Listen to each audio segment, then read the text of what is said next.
really a privilege and honor to be here. And this chilly morning, it's really nice to see people for the technology session.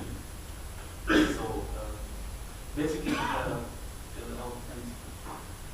my presentation is basically divided into three pieces. I'll be talking about just an overview of the main points, or maybe the main terms which were frequently discussed yesterday. I'll be talking about an innovative financial inclusion model which works in India. That's a business correspondent model. I'll be talking about a little bit about my organization, that is FINO. And finally, as the session goes, the role of technology, I'll be talking on the role of technology in a bit. So yesterday, I think these were some of the frequently used terms: mobile technology, role of government, financial literacy, central bank, civil society, and trainers, etc. And if you look, mostly the discussions revolve around two pieces, as I see from my perspective: front-end devices, which is the mobile phones, and the operation model. How do you make it work? It's really a good cause. There are good ideas and a good philosophy behind the movement, but at the end of the day, it's also important to understand how things work on field. So I'll begin with a BC model, or a business correspondent model.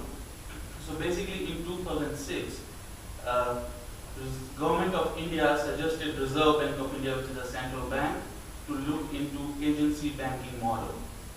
Consequent of this, a commission was set up by Reserve Bank of India, and that commission called HR Khan Committee, and they recommended, the whole committee recommended use of business correspondent by banks. And by the way, business correspondent is a third party to which any bank can outsource to take their products and services to their end customers. Initially, it was only for not-for-profit companies, but in September 2010, Reserve Bank of India went a mile ahead and then relaxed the norms for for-profit companies also to become business correspondents. So if you ask me in a nutshell who we are a business correspondent and a technology company, both at the same time. Now, what this business correspondent model has done, the reason why I thought I should share with you the BC model, because this is one of the operational models.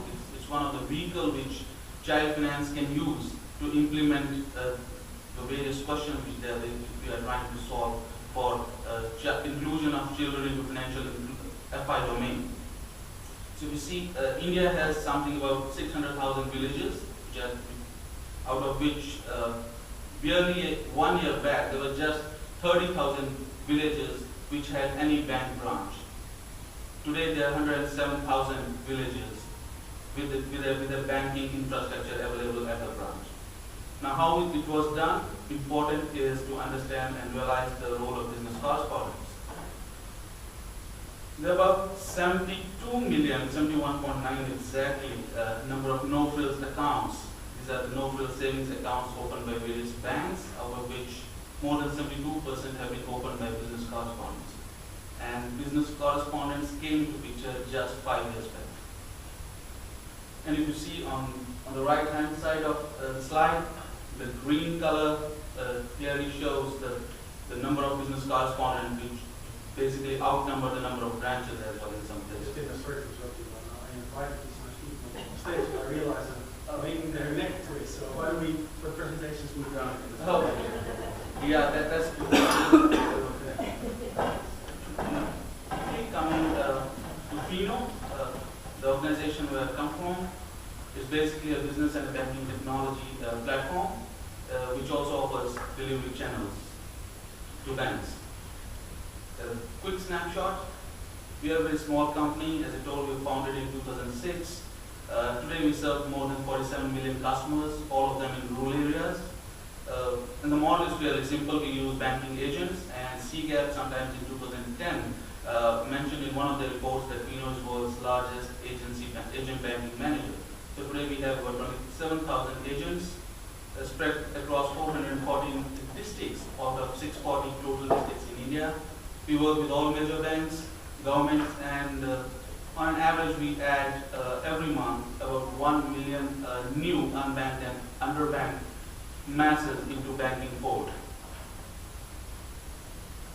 Again, India is a country which is a huge in terms of mass and customers. So, government of India runs few social schemes, like world's largest health coverage scheme, which is called RSBY, largest employment scheme, MNREGA, that's basically G2P, world's largest social security plan for old age people, for widows, for orphans, for handicapped people, and world's largest financial inclusion plan, and FINO is everywhere. So they basically use our channel to deliver these services to end customers.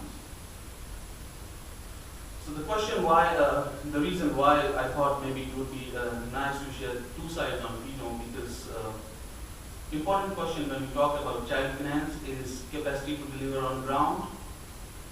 And if you see FINO, at least in India, the company has demonstrated how delivery of financial services has taken place over a period of 5 years. The brief about the investors, I will not touch that. And what is a success mantra? And I hear some people talking about technology, particularly mobile phones, which is good, which is excellent. But as our company, what we offer is a diversified bouquet of products and services, which makes things work, which makes whole model sustainable. Because I'm sure most of you might have read BC model, and of course there are some problems as well as far as profitability is concerned. But if you ask me, FINO, we offer more than one product, including financial literacy, and which means savings, remittance, insurance, G2P or electronic benefit transfers, and of course financial literacy as well. So that adds to the profitability part. Now the fundamental question: what's the role of technology? And this is basically why I'm here. So technology makes things a lot easier. When we talk about technology, we also talk about, basically what we talk about is we talk about multiple front ends. Mobile, handheld devices, PDAs, maybe kiosk or a small branch, financial inclusion. And when I say financial inclusion, what I'm essentially saying is including children into mainstream finance. So I might sound a little bit different from the terminology which is frequently used in the conference, but that's, I thought it would help if I explain. So the role of technology, as we see, is acquiring customers, here customers mean children, delivering services to these customers in a consistent fashion, and migration of these customers up to the ladder, which means that you start with a no-frills savings account with children, understand needs of these children, and then maybe you can